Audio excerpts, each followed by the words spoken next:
Good morning. Welcome back to the Red Mic. Second bite at the apple. Live streaming did not want to work earlier. Did my entire Red Mic and then it just disappeared into the ether.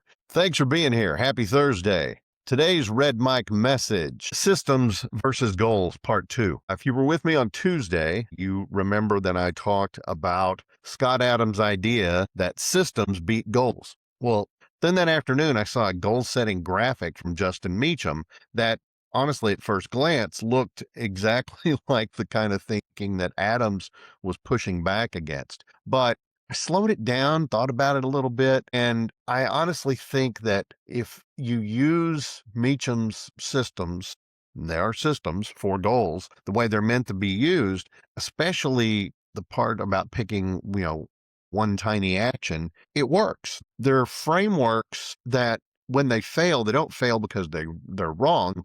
They fail because if we expect the goal to do the work, that's not enough. You've got to put in the daily effort, the daily behavior. The graphic lays out 4 popular goal setting methods: SMART goals, OKRs, backward planning, and what's called the ABCDE method. Now, none of these are actually broken. What breaks is how we use them.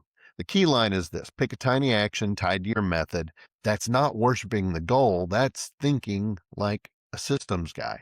Take SMART goals. Rewriting one goal to be clearer and time bound is not about achievement. It's about practicing clarity. The system isn't hit the goal. It's regularly sharpening what matters. With OKRs, defining one key result, OKR, for a project you're stuck on is not success, it's measurement. The system is learning how to turn that confusion into something observable so your momentum doesn't stop. Backward planning: if you sketch 3 steps before the end of the goal, that's not dreaming, it's sequencing. The system is knowing your next move instead of staring at the finish line, whether it's right here or a mile down the road. And the ABCDE method might be the most honest of them all, because if you move a task to the E pile and delete it, it reminds you that progress isn't always addition, sometimes it's subtraction. And the system is routinely removing what doesn't matter. How do you reconcile all of this? Well, goals are fine as markers, frameworks are fine as tools, but motivation does not and should not live at the finish line. It lives in those repeatable actions that you can win today, so you can feel good about getting something done. Heck, in Wichita Falls, there was a commercial for uh, uh, a senior citizen center that I almost wrote an article about, but that's a story for another time. Their commercial showed all these old people doing all these different things, and at the end of the commercial, it said, "Do you have a good day?" And then the guy said, "Yeah, I had a really good day." Well, if you get something done during the day, you're going to feel better about yourself. If your method only rewards you when the goal is achieved, you're going to spend most of your life feeling behind. If your method lets you win by showing up and clarifying, measuring, sequencing, eliminating, you're going to make progress even on the days where nothing dramatic happens. And that's the difference between a goal based life and a systems based one. And I got to tell you, as a guy with 25 years as a public servant, 16 years as a youth football coach and scouting volunteer, and 10 years as a mediocre athlete with far more heart than actual physical ability, my takeaway on all of this is goals are going to point the direction, the system carries the weight. Leaders, you're going to burn people out if you sell destinations instead of behaviors. If success only happens at the end, morale is going to die in the middle. And daily, boring, repeatable actions quietly beat ambitious plans. And that's today's Red Mic message. Hope you found it interesting or helpful.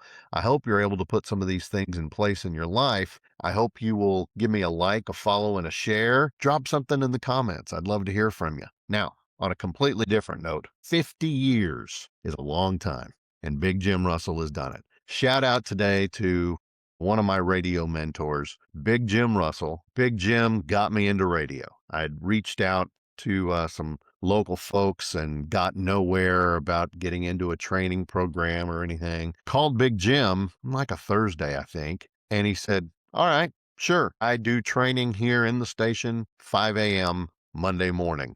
I'll see you." And I was like, "All right, sounds good." Big eye time, because I was in college and 5 a.m. was a time that I did not see normally, but I was excited. I was motivated.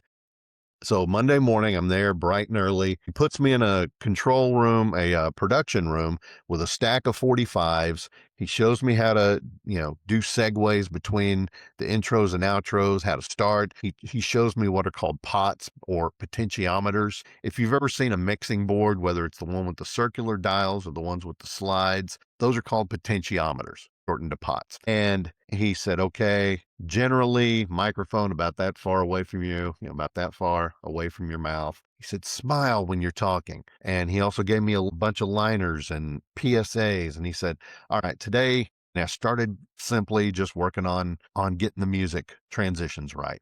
He said, and if they don't sound good, he said, that's okay. He said, we'll work on you recognizing what tunes are going to sound best next to each other. That's called a train wreck, by the way. If you're listening to the radio and they go from one song right into another, and one's really up tempo and peppy and snappy, and the next one feels like a funeral dirge, that's a train wreck. Or if it's in one key and it goes to a different key, and then as those two songs overlap, it sounds like someone just pushed all the keys on the keyboard down at the same time. That's a train wreck. You gotta try to make sure the tempo is roughly matched and that the keys don't cause that, discordant sound in the middle. Those are all things that I learned from Big Jim. And 50 years in the Wichita Falls market. Congrats, Jim. I appreciate you so very much. I'm thrilled that you're still putting it out there every day. I love you, man. And I know that Wichita Falls and the surrounding area loves you too. Right here, buddy. I'll see you guys tomorrow. If you know Big Jim, if you're in the Wichita Falls area, reach out, tell him congrats. If you're so inclined, tell him you heard about it on the Red Mic. And I'll see you again tomorrow. I love you. And until then, don't forget, as always, life is short. Drink the bourbon. I'll see you.